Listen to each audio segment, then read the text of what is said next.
2024-25 অর্থ বছরের 11তম জাতীয় অর্থনৈতিক পরিষদের নির্বাহী কমিটির সভা অনুষ্ঠিত হয়েছে।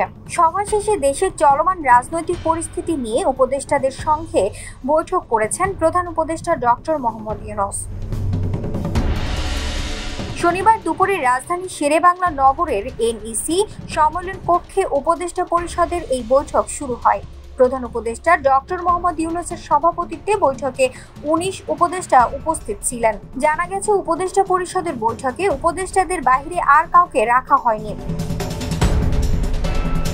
একনেক বৈঠক শেষে একে একে মন্ত্রী পরিষদ সচিব, পরিকল্পনা সচিব সহ সব সরকারি কর্মকর্তাকে NEC কক্ষ থেকে বের হয়ে যেতে দেখা গেছে। চলমান রাজনৈতিক অস্থিরতায় উপদেষ্টা পরিষদের এই বৈঠককে অত্যন্ত গুরুত্বপূর্ণ বিবেচনা করা হচ্ছে।